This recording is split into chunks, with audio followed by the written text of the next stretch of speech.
ابرہ کا انجام۔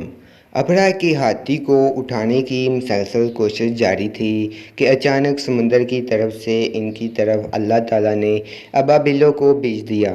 وہ ٹڈیوں کے جھنڈ کی طرح آئے۔ دوسری طرف عبدالمطلب مکہ میں داخل ہوئے، حرم میں پہنچے اور کعبہ کے دروازے کی زنجیر پکڑ کر ابرہ اور اس کے لشکر کے خلاف فتح کی دعا مانگی۔ ان کی دعا کے الفاظ یہ تھے: اے اللہ، یہ بندہ اپنے قافلے اور اپنی جماعت کی حفاظت کر رہا ہے، تو اپنے گھر کی یعنی بیت اللہ کی حفاظت فرما۔ ابرہ کا لشکر فتح نہ حاصل کر سکے، ان کی طاقت تیری طاقت کے آگے کچھ بھی نہیں ہے۔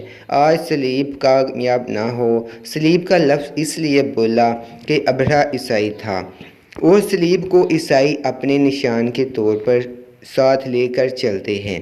اب انہوں نے اپنی قوم کو ساتھ لیا اور ہیرا پہاڑ پر چڑھ گئے، کیونکہ ان کا خیال تھا وہ ابرہ کا مقابلہ نہیں کر سکیں گے۔ اور پھر اللہ تعالیٰ نے پرندوں کے جھنڈ بھیج دیے۔ یہ پرندے چڑیاں سے قدرے بڑے تھے۔ ان میں سے ہر پرندے کی چونچ میں پتھر کے 3 ٹکڑے تھے۔ یہ پتھر پرندوں نے ابرہ کے لشکر پر گرانے شروع کیے۔ جو ہی یہ پتھر ان پر گرے، ان کے ٹکڑے ہو گئے، بالکل اسی طرح جیسے آج کسی جگہ اوپر سے بم گرایا جائے تو جسموں کے ٹکڑے اڑ جائیں گے۔ ابرہ کا ہاتھی محمود البتہ ان کنکریوں سے محفوظ رہا، باقی سب ہاتھی تہس نہس ہو گئے۔ یہ ہاتھی 13 عدد تھے، سب کے سب کھائے ہوئے نحوست کے ماند ہو گئے، جیسا کہ سورۃ الفیل میں آتا ہے۔ ابرہ اور اس کے کچھ ساتھی تباہی کا یہ منظر دیکھ کر بری طرح بھاگے، لیکن پرندوں نے ان کو بھی نہ چھوڑا۔ ابرہ کے بارے میں طبقات میں لکھا ہے کہ اس کے جسم کا ایک عضو الگ ہو کر گرتا چلا گیا، یعنی وہ بھاگ رہا تھا، وہ اس کے جسم کا ایک حصہ الگ ہو کر گر رہا تھا۔ دوسری طرف عبدالمطلب اس انتظار میں تھے کہ کب حملہ ہوتا ہے، لیکن حملہ آور جب مکہ میں داخل نہ ہوئے تو وہ حالات معلوم کرنے کے لیے نیچے اترے۔ مکہ سے باہر نکلے تب انہوں نے دیکھا سارا لشکر تباہ ہو چکا تھا۔ خوب مال غنیمت ان کے ہاتھ لگا، بے شمار سامان ہاتھ آیا، مال میں سونا چاندی بے تحاشا تھا۔ لشکر میں سے کچھ لوگ ایسے بھی تھے جو واپس نہیں بھاگے تھے، یہ مکہ میں رہ گئے تھے۔ ان میں ابرہ کے ہاتھی کا مہاوت بھی تھا، جو محمود کو آگے لانے میں ناکام رہا تھا۔ ہمارے نبی کریم صلی اللہ علیہ وآلہ وسلم حضرت محمد صلی اللہ علیہ وآلہ وسلم اس واقعے کے چند دن بعد پیدا ہوئے۔ آپ جس مکان میں پیدا ہوئے وہ صفا پہاڑی کے قریب تھا۔ حضرت کعب اخبار روایت کرتے ہیں کہ میں نے تورات میں پڑھا تھا کہ رسول اللہ صلی اللہ علیہ وآلہ وسلم کی پیدائش مکہ میں ہوگی۔ یہ کعب پہلے یہودی تھے، اس لیے تورات پڑھا کرتے تھے۔ دنیا میں آتے ہی حضور اکرم صلی اللہ علیہ وآلہ وسلم روئے۔ حضرت عبدالرحمن بن عوف کی والدہ کہتے ہیں کہ جب حضرت آمنہ کے ہاں ولادت ہوئی تو میں وہاں موجود تھی۔ آپ صلی اللہ علیہ وآلہ وسلم میرے ہاتھوں میں آئے۔ یہ غالباً دایا تھی، ان کا نام شفا تھا۔ فرماتی ہیں جب آپ میرے ہاتھوں میں آئے تو روئے۔ آپ کے دادا عبدالمطلب کو آپ کی ولادت کی اطلاع دی گئی۔ وہ اس وقت خانہ کعبہ کا طواف کر رہے تھے۔ اطلاع ملنے پر گھر آئے، بچے کو گود میں لیا۔ اس وقت آپ کی والدہ نے ان سے کہا یہ بچہ عجیب ہے، سجدے کی حالت میں پیدا ہوا، یعنی پیدا ہوتے ہی اس نے پہلے سجدہ کیا، پھر سجدے سے سر اٹھا کر انگلی آسمان کی طرف اٹھائی۔ عبدالمطلب نے آپ کو دیکھا، اس کے بعد آپ کو کعبہ میں لے آئے، آپ کو گود میں لیے رہے اور طواف کرتے رہے، پھر واپس لا کر حضرت آمنہ کو دیا۔ آپ کو عرب کے دستور کے مطابق ایک برتن سے ڈھانپا گیا، لیکن وہ برتن ٹوٹ کر آپ کے اوپر سے ہٹ گیا۔ اس وقت آپ اپنا انگوٹھا چوستے نظر آئے۔ اس موقع پر شیطان بڑی طرح چیخا۔ تفسیر ابن مخلد میں ہے کہ شیطان صرف 4 مرتبہ چیخا۔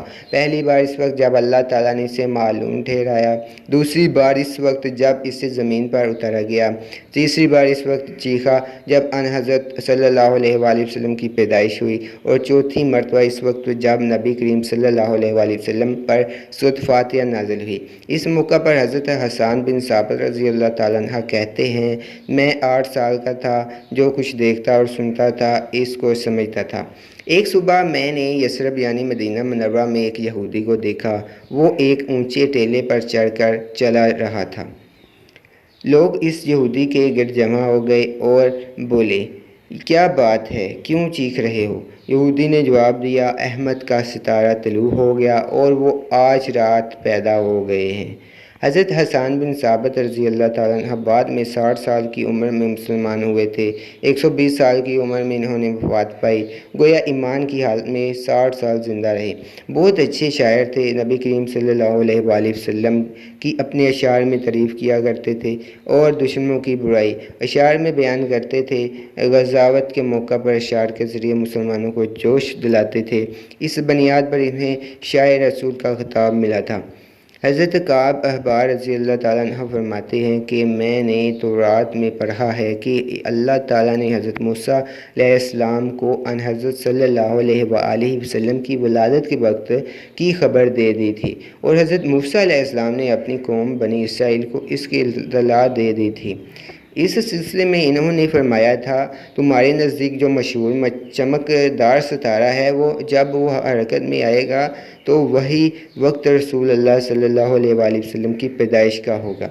یہ خبر بنی اسرائیل کے علماء ایک دوسرے کو دیتے چلے آئے تھے، اور اسی طرح بنی اسرائیل کو بھی ان حضرت کی ولادت کا وقت یقینی اس کی علامت معلوم تھی۔ حضرت عائشہ رضی اللہ تعالیٰ عنہ اس سے روایت ہے کہ ایک یہودی عالم مکہ میں رہتا تھا۔ جب وہ رات آئی جس میں ان حضرت صلی اللہ علیہ وآلہ وسلم پیدا ہوئے تو وہ قریش کی ایک مجلس میں بیٹھا تھا۔ اس نے کہا، کیا تمہارے ہاں آج کوئی بچہ پیدا ہوا ہے؟ لوگوں نے کہا، ہمیں تو معلوم نہیں۔ اس پر یہودی نے کہا، میں جو کہتا ہوں اسے اچھی طرح سن لو۔ آج اس امت کا آخری نبی پیدا ہو گیا ہے، اور قریش لوگوں وہ تم میں سے ہے، یعنی وہ قریشی ہے۔ اس کے کندھے کے پاس ایک علامت ہے، یعنی مہر نبوت ہے۔ اس میں بہت زیادہ بال ہیں، یعنی گھنے بال ہیں، اور یہ نبوت کا نشان ہے، نبوت کی دلیل ہے۔ اس بچے کی ایک علامت یہ ہے کہ وہ 2 رات تک دودھ نہیں پیے گا۔ ان باتوں کا ذکر اس کے نبوت کی علامت کے طور پر پرانی کتب میں موجود ہے۔ علامہ ابن حجر نے لکھا ہے کہ یہ بات درست ہے، آپ نے 2 دن تک دودھ نہیں پیا تھا۔ یہودی عالم نے جب یہ باتیں بتائیں تو لوگ وہاں سے اٹھ گئے۔ انہیں یہودی کی باتیں سن کر بہت حیرت ہوئی تھی۔ جب وہ لوگ اپنے گھروں میں پہنچے تو ان میں سے ہر ایک نے اس کی باتیں اپنے گھر کے افراد کو بتائیں۔ عورتوں کو چونکہ حضرت آمنہ کے یہاں بیٹا پیدا ہونے کی خبر ہو چکی تھی، اس لیے انہوں نے اپنے مردوں کو بتایا، ذرا چل کر مجھے وہ بچہ دکھاؤ۔ لوگ اسے ساتھ لیے حضرت آمنہ کے گھر کے باہر آئے۔ اس نے بچہ دکھانے کی درخواست کی۔ آپ نے بچے کو کپڑے سے نکال کر انہیں دے دیا۔ لوگوں نے اپنی کندھے پر سے کپڑا اٹھایا، آپ کے کندھے پر سے کپڑا ہٹایا۔ یہودی کی نظر جوں ہی مہر نبوت پر پڑی، وہ فوراً بے ہوش ہو کر گر پڑا۔ اسے ہوش آیا تو لوگوں نے اس سے پوچھا، تمہیں کیا ہو گیا ہے؟ جواب میں اس نے کہا، میں اس غم سے بے ہوش ہوا تھا کہ میری قوم میں سے نبوت ختم ہو گئی، اور اے قریشیو، اللہ کی قسم، یہ بچہ تم پر زبردست غلبہ حاصل کرے گا، اور اس کی شہرت مشرق سے مغرب تک پھیل جائے گی۔